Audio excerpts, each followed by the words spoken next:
Dzisiaj będziemy wspólnie wykonywać taki szaliczek, który jest zrobiony z ściegu patentowego. Na czym ten ścieg polega? Polega on na tym, że robimy naprzemiennie oczka lewe, prawe, natomiast te prawe, które wykonujemy, i ten wzór, jak widzicie, jest taki fajny, trójwymiarowy, taki do góry troszeczkę, taki bardziej puszysty niż zwykły wzór ściągaczowy, a wychodzi to dlatego, że robiąc oczko prawe, wbijamy się o jeden rząd niżej, a nie normalnie na te oczka, które mamy na drucie, tylko poniżej, i to nam wtedy tak fajnie wypycha ten wzorek i robi nam się taki fajny, puchaty. Dodatkowo jego zaletą jest też to, że jest taki świetny, elastyczny, naprawdę jest super. No i kiedy się owiniemy, to wokół szyi to jest taki naprawdę fajny, mięsisty, jest świetny. No i ja postanowiłam sobie wykonać mój szaliczek, jak widzicie, z różnych kolorów. Dlaczego? Dlatego, że akurat zostały mi takie resztki włóczek. Chciałam je na coś wykorzystać, żeby po prostu nie leżały, i sobie pomyślałam, że fajnie będzie w te nasze szare, pochmurne dni nosić taki energetyczny szaliczek, kolorowy i taki troszkę zwariowany. Bardzo podoba mi się to, że on nie jest taki przewidywalny, czyli tu troszkę żółtego, tu różowy, zielony, brązowy, po prostu tych kolorów jest tyle, ile miałam włóczki, i tak to wygląda. A teraz zaczynamy naszą pracę i wspólnie razem będziemy ten szaliczek dziergać. Także zaczniemy od nabrania oczek i pokażę Wam przez kilka pierwszych rzędów, jak tę robótkę zaczynamy. Zaczynamy naszą robótkę. Będziemy sobie robić szalik wzorem patentowym, który jest bardzo prosty, który polega na przerabianiu naprzemiennie oczek prawych i lewych. Ale tak naprawdę te prawe oczka robimy odrobinę inaczej, bo wkuwamy się o jedno oczko, o jeden rząd niżej. Natomiast zaczniemy sobie od samego początku. Ja robię szalik kolorowy, długi, natomiast nie chcę, żeby on był zbyt szeroki, wolę, żeby był wąski, dlatego nabiorę sobie 20 oczek.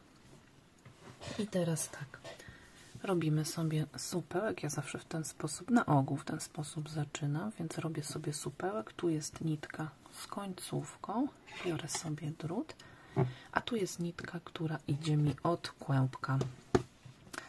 Więc tak, to będzie moje pierwsze oczko. Biorę sobie wtedy, tutaj jest ta z końcówką, tu jest od kłębka.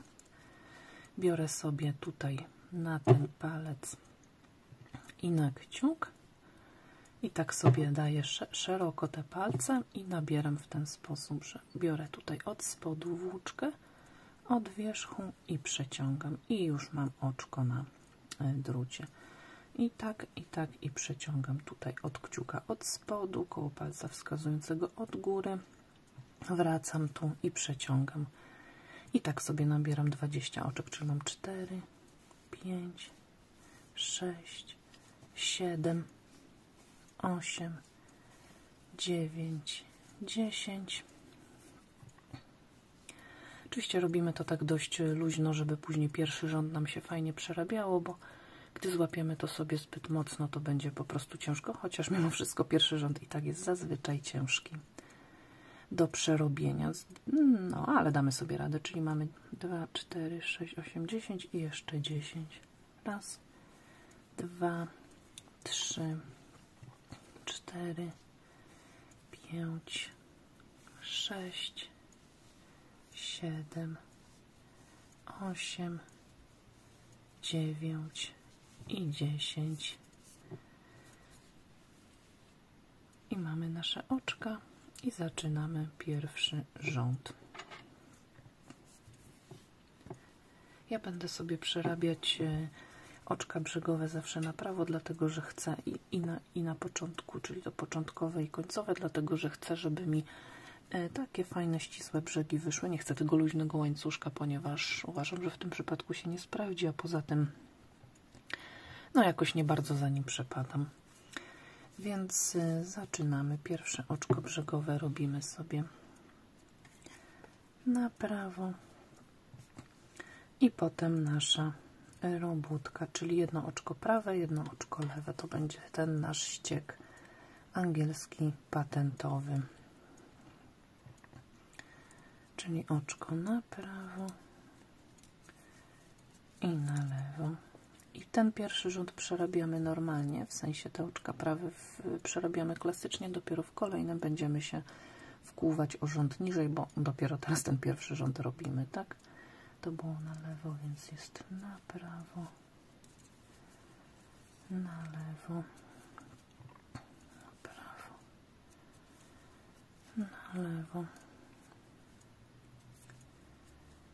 No i spotkamy się przy końcu rzędu. I jestem już na końcu pierwszego rzędu. I ostatnie oczko brzegowe przerabiam na prawo. I idziemy teraz sobie na lewą stronę. To tak naprawdę będzie dwustronny szalik, więc obydwie strony będą wyglądać dobrze jak prawe. Natomiast no tamta była prawa, bo zaczynaliśmy. Tutaj jest strona lewa. I teraz tak, pierwsze oczko brzegowe, tak jak mówiłam, przerabiam na prawo. Zresztą mam filmik o oczkach brzegowych, o kilku metodach, także podlinkuję Wam w opisie i tutaj się karta pojawi, więc zachęcam do obejrzenia i wtedy zobaczycie, czym różnią się te metody i którą wolicie dla swoich robótek. Czyli pierwsze oczko brzegowe na prawo. Tutaj mamy pierwsze oczko prawe i teraz tak normalnie bym się wkuwała tutaj, prawda? Z oczkiem prawym, natomiast robimy wzór patentowy, wbijamy się nie tu, tylko w oczko poniżej, tutaj, prawda? Nie tutaj, tylko oczko niżej i robimy zwyczajne, klasyczne oczko na prawo, tutaj na lewo, normalnie i znowu na prawo, tu niżej. Się ładnie za chwilę ściągnie na lewo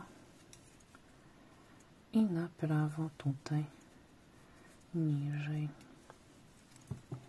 Dzięki temu, że się wbijamy o rząd niżej, to wtedy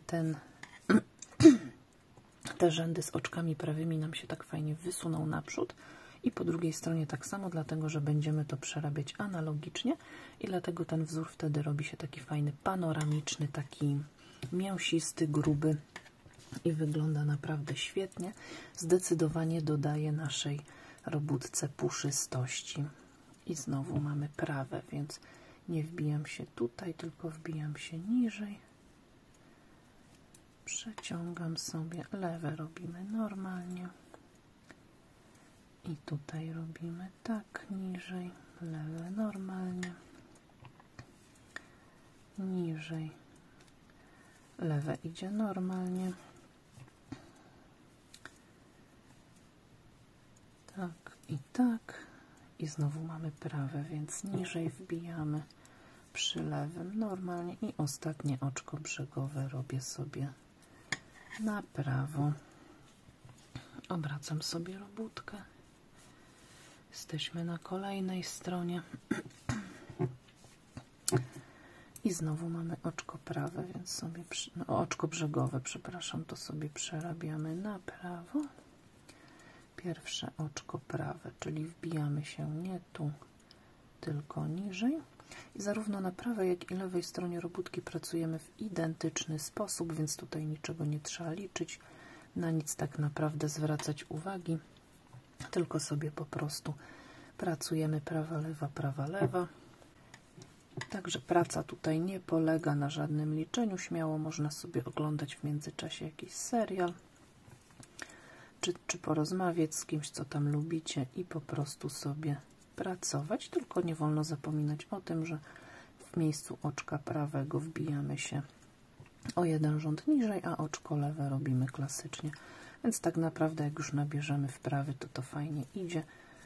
I tutaj sobie możemy po prostu szybciutko pracować. Ten wzór ma też to do siebie, że bardzo szybko widać efekt, czyli tą puszystość i robótka też bardzo szybko przyrasta. Także jest to bardzo fajny sposób i bardzo świetny wzór patentowy, dzięki któremu robótka wygląda naprawdę wyśmienicie i wygląda na taką grubą, puszystą idealną na zimowe mrozy. Kiedy mam już kawałek mojej robótki, zresztą zobaczcie, jaka jest miękka, puszysta, gruba, no naprawdę świetny jest ten ściek patentowy.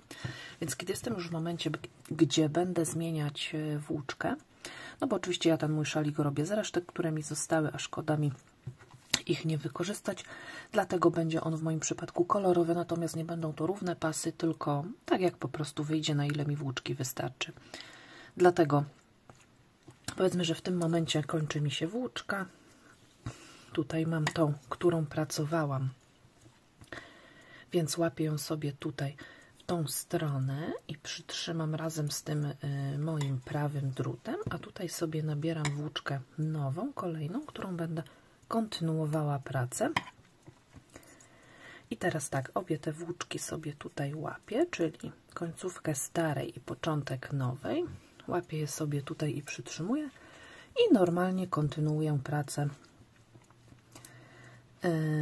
nowym kolorem. Także sobie tutaj pracuję. Oczywiście na początku te oczka tutaj z przejścia kolorów mogą być trochę luźne, dlatego za te niteczki warto sobie jeszcze podciągnąć, ale przy tym rzędzie i przy kolejnym. Natomiast przy następnym, przy trzecim i kolejnym to już nie będzie żadnego problemu. Więc sobie tutaj kontynuuję pracę do końca rzędu. Oczko brzegowe ostatnie robimy sobie prawe. Następny rząd sobie robimy. Tutaj cały czas mam te niteczki, ja je sobie tutaj przytnę i na końcu, jak już będę miała cały szal wykonany do końca, to będę je chowała, to Wam później pokażę. No i robimy sobie dalej, czyli sobie robimy oczko brzegowe prawe. I tutaj kontynuujemy patentowym wzorem, czyli prawe jeden rząd niżej, lewe tradycyjnie, prawe o jeden rząd niżej, lewe normalnie i prawe nie tu, tylko tutaj. To ładnie widać, zwłaszcza teraz przy zmianie kolorów. Bardzo fajnie to widać, czyli nie wkuwam się tutaj, tylko o jedno piętro niżej tu. I sobie pracujemy. No i tutaj mogą być te oczka troszeczkę luźniejsze. Zresztą widać, jak mi się rozjechało, więc ja sobie to w tym momencie podciągam. Tutaj od razu też.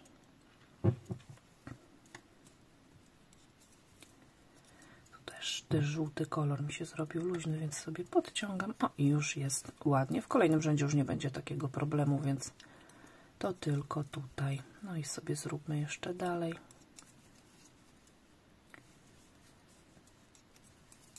Tak, i tutaj niżej. Ostatnie oczko brzegowe na prawo. O, i już mamy tutaj nowy kolor. Ja bardzo lubię te momenty zmiany koloru. Świetnie to wtedy wygląda i ładnie widać wzór. W tym momencie jeszcze jeden rząd sobie razem zrobimy. Natomiast tak jak mówiłam, ja w różnych miejscach zaczynam pracę nowym kolorem, dlatego że mi się taki zwariowany wzór podoba. Natomiast oczywiście nic nie stoi na przeszkodzie, żeby tutaj od nowego rzędu, a tym bardziej jeżeli robicie w takie regularne pasy o określonej wysokości, no to żeby to miało symetrię i żeby fajnie wyglądało, no to jak najbardziej należy zacząć od początku rzędu. I zrobimy sobie jeszcze wspólnie ten jeden rząd. Ja podczas pracy sobie po prostu na spokojnie zmieniam te niteczki, pracuję sobie, natomiast dopiero jak już mam cały szalik, to dopiero wtedy zabieram się za chowanie tych nitek, za zakończanie robótki i za zrobienie, za zamknięcie po prostu tych oczek na górze, na zdjęciu robótki z drutów. Prawe i lewe, prawe i lewe i prawe. No i już bardzo ładnie zaczyna nam być widać tą zmianę kolorów. Tak to wygląda, a te moje oczka brzegowe, na które się tak upieram, żeby je robić zawsze oczkami prawymi i pierwsze i ostatnie oczko brzegowe, to właśnie dlatego, żeby mi wyszedł taki fajny, troszeczkę trójwymiarowy wzór, bo on świetnie pasuje do brzeg, bo on świetnie pasuje do tego naszego wzoru patentowego. Mam nadzieję, że to widać, jaki on jest fajny, puszysty, grubiutki i naprawdę rewelacyjnie to widać. Jest to moja ulubiona metoda. Tutaj są niteczki, które później schowamy wspólnie i naprawdę świetnie to wygląda. Mam już przygotowany szaliczek. Całkiem fajny wyszedł. Oczywiście taki grubiutki, jak chciałam, taki mięsisty. I teraz będziemy sobie chować nitki, które tutaj mamy, które nam tutaj zostały po łączeniu kolorów. Czyli tak, biorę sobie igłę do włóczki, nabieram sobie tutaj niteczkę na tą igłę i robię to w następujący sposób. Kolor zielony będę chowała tutaj, żeby się pokrył z tym swoim kolorem i żeby był kompletnie niewidoczny, natomiast kolor różowy pójdzie na dół. I teraz tak, jak ja to robię. Tutaj sobie może przyciągnę do góry, żeby mi się zaczynał tutaj, gdzie ten kolor zielony.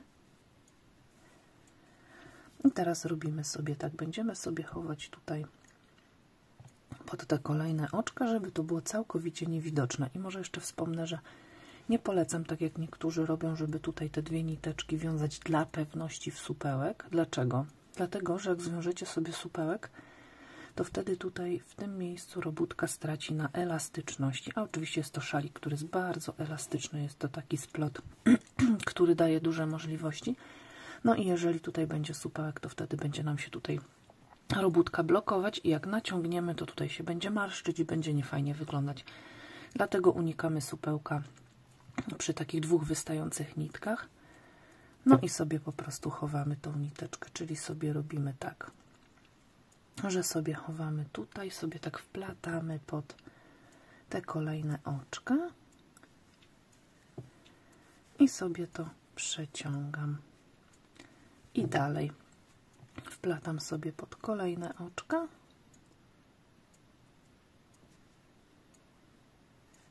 i sobie przeciągam. Oczywiście mogę.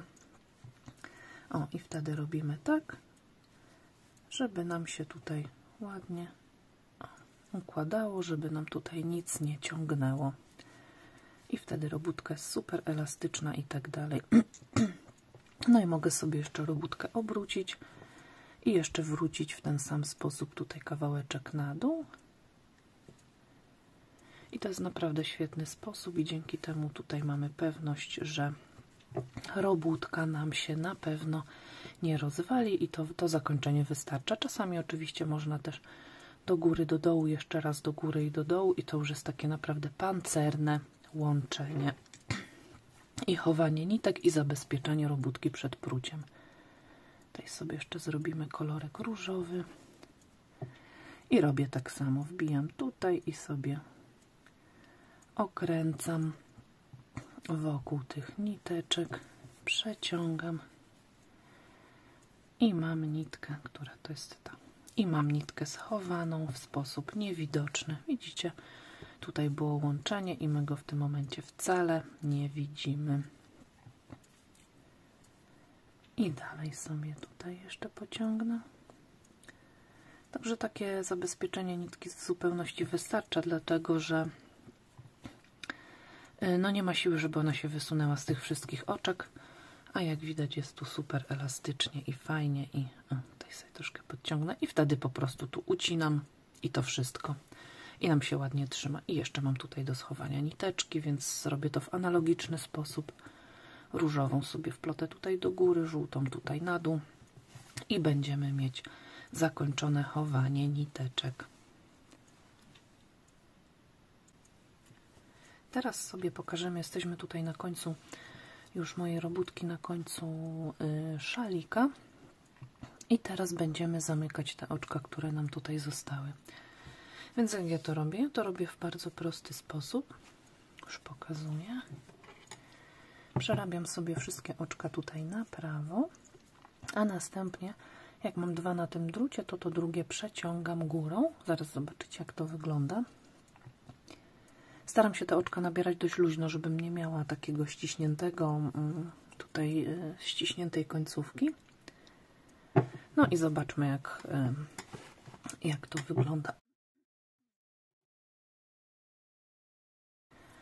Więc tak, przerabiam sobie oczko brzegowe na prawo, kolejne. Teraz będę sobie przerabiała wszystkie na prawo. I jak już mam 2 oczka, czyli na prawo, wtedy to drugie przenoszę sobie górą. I następne sobie przerabiam. I to sobie przekładam nad tym pierwszym, które mam na drutach. I kolejne. I przekładam sobie górą. Kolejne oczko na prawo i to drugie przekładam górą. I wtedy nam tutaj wyjdzie taki łańcuszek. Przekładam, przerabiam i przekładam. Tutaj troszeczkę można sobie poluzować, żeby ono nie było takie bardzo mocno napięte. I przerabiam na prawo i przeciągam górą. Na prawo i przeciągam górą. O, i tutaj nam wychodzi taki ładny, zgrabny łańcuszek. I dalej. Na prawo przekładam górą. Na prawo i przekładam górą. To bardzo szybko i sprawnie idzie. Można też robić zamiast tego drutu używać szydełka, natomiast wtedy przerabiamy na prawo i wyciągamy w drugą stronę szydełkiem. Kiedyś nagram taki krótki filmik i pokażę tam ten sposób. Daje podobny efekt, natomiast jest, no moim zdaniem, troszeczkę może prostszy, dlatego że pracujemy szydełkiem, a nie drutem i łatwiej jest nam przeciągać wtedy te oczka nad sobą.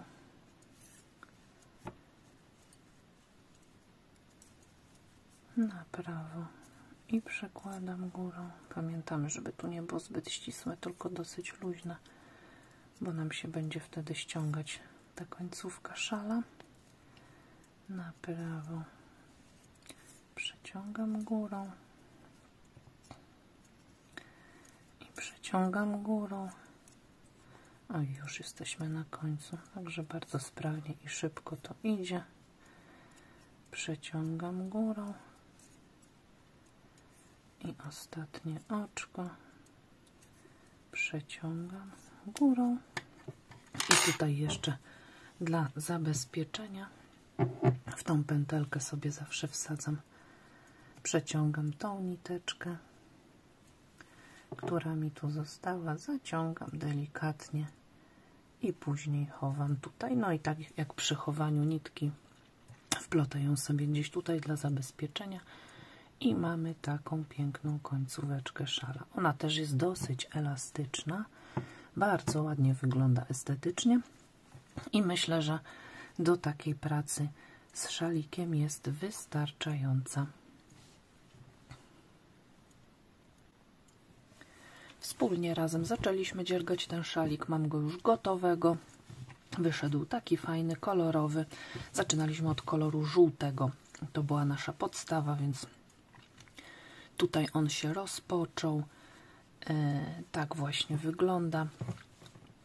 Bardzo fajne, jak już wielokrotnie wspominałam, są te oczka brzegowe. Najprostsza ze wszystkich metod, gdzie przerabiamy i pierwsze i ostatnie oczko brzegowe na prawo i wtedy taki fajny, odrobinę supełkowy brzeg nam wychodzi. Mnie się to bardzo podoba i uważam, że świetnie pasuje do tego naszego wzoru patentowego, do tych oczek przerabianych w stylu angielskim tak zwanym. No i później połączyliśmy sobie razem kolorki. Bardzo świetnie to wygląda, naprawdę super. Podobają mi się te przejścia, te kontrasty między nimi. No i na końcu tutaj mamy zakończenie, zdjęcie robótki z drutów. Też w bardzo klasyczny, zwyczajny sposób. i schowane niteczki. I tak się prezentuje ten szalik. Mam tu trochę mało miejsca, żeby go pokazać, no ale tu się dużo dzieje, jest dużo kolorów, jest dużo przejść. Jest bardzo fajny, mięsisty, puchaty. O taki efekt mi właśnie chodziło. Mam nadzieję, że przydał Ci się ten filmik i że również wykonasz podobny szaliczek dla siebie. Pozdrawiam.